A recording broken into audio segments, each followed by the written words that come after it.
Ladies and gentleman, English के word cast के 5-6 different meanings क्या होते हैं और वर्ड कास्ट को हम इंग्लिश में सेंटेंसेस में कैसे यूज़ कर सकते हैं, सीखेंगे आज के Ifactner के लर्निंग वीडियो ट्यूटोरियल में। तो शुरू करते हैं जी अपना आज का वीडियो ट्यूटोरियल। दोस्तों, सबसे पहले कास्ट का मीनिंग होता है कि जिस तरह कोई ड्रामा है या फिर कोई फिल्म है तो उसमें कौन कौन से एक्टर्स और एक्ट्रेसेस काम कर रहे हैं, तो उनको हम उस फिल्म की या ड्रामे की कास्ट कहेंगे। जैसे मैं पूछ सकता हूँ या कह सकता हूँ, the film has a good cast, के फिल्म में अच्छे लोगों ने काम किया है। The film has a good cast. इसके अलावा कास्ट जो है, अगर हम सब कॉन्टिनेंट की बात करें तो जिस तरह डिफरेंट कास्ट्स होती हैं,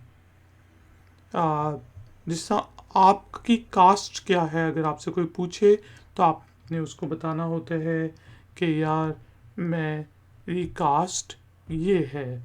जो कास्ट सिस्टम की बात करते हैं तो उसमें भी हम कह सकते हैं, जिस तरह डिफरेंट कास्ट्स एग्जिस्ट करती हैं, तो आप किसी से पूछ सकते हैं व्हाट इज़ योर कास्ट।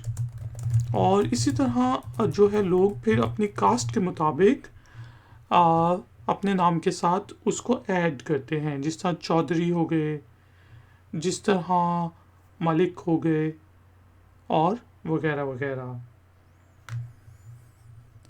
आगे चलते हैं और वर्ड कास्ट के और मीनिंग्स को डिस्कस करते हैं। दोस्तों, इसके अलावा जिस तरह अगर आप किसी जगह पे कोई फंक्शन हो रहा है या फिर जंगल में आप लाइट ऑन करते हैं, इमरजेंसी लाइट, और वो दरख्तों पे पड़ती है और उन दरख्तों का आगे जो है साया बनता है, तो जब इसका मतलब ये है कि आप उन दरख्तों के ऊपर लाइट जो है कास्ट कर रहे हैं और उनसे आगे शेडो बन रहा है। तो हम इस तरह कह सकते हैं कि यार the emergency light cast ये ऐसा कह सकते हैं, the emergency light is casting a white light on the trees, कि भाई एमरजेंसी लाइट से सफ़ेद रोशनी पड़ रही है दरख्तों पे, तो उस वक्त भी हम वर्ड कास्ट को यूज़ करते हैं।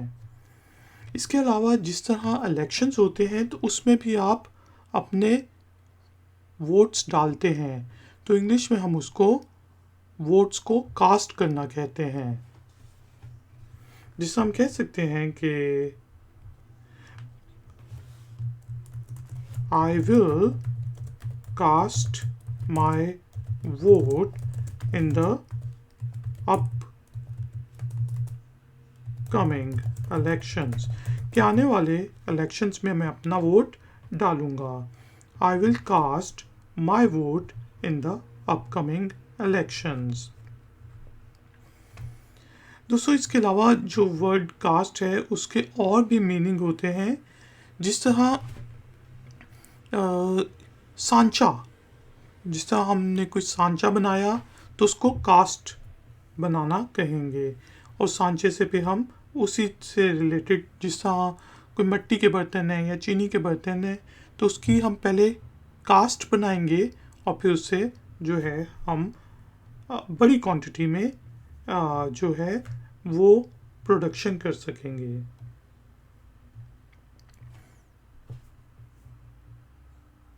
इसके अलावा कास्ट जो है, जिस समय आपको बता चुका हूँ, जिस हम ब्रॉन्ज वगैरह के मेटल हम बनाते हैं तो उससे हम कोई भी चीज़ बनानी हो तो पहले हम कास्ट बनाते हैं।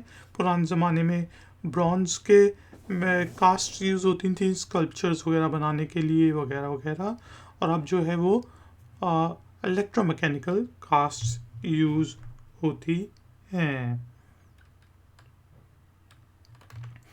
इसके अलावा दोस्तों, अगर आपकी आंख थोड़ी सी फड़फड़ा रही हो तो हम, या आपकी आंख एक थोड़ी सी बंद हुई हो तो उसको भी कास्टेड आई कहेंगे। लेडीज एंड जेंटलमैन, उम्मीद है कि आपको इंग्लिश के वर्ड कास्ट के डिफरेंट मीनिंग समझ आ गए होंगे। टाइम हुआ है एक्सरसाइज का। एक्सरसाइज के तौर पे आपने इंग्लिश के वर्ड कास्ट को यूज़ करते हुए इंग्लिश में एक छोटा सा सेंटेंस बनाना है और उसे नीचे दिए गए कमेंट्स बॉक्स में पोस्ट कर देना है। मैं आपको चेक करके बताऊंगा कि अगर उस सेंटेंस में कोई गलती हुई। Thank you very much for joining me. अगर वीडियो पसंद आई है तो लाइक का बटन ज़रूर प्रेस करें, वीडियो को शेयर करें, और अगर आप चैनल पे नए हैं तो चैनल की सपोर्ट के लिए और नई नई नोटिफिकेशंस के लिए चैनल को सब्सक्राइब कर लें। मिलेंगे एक और नए वीडियो ट्यूटोरियल में। Until then, take care, keep learning, keep enjoying. Good day. Like, share, subscribe. Ifactner.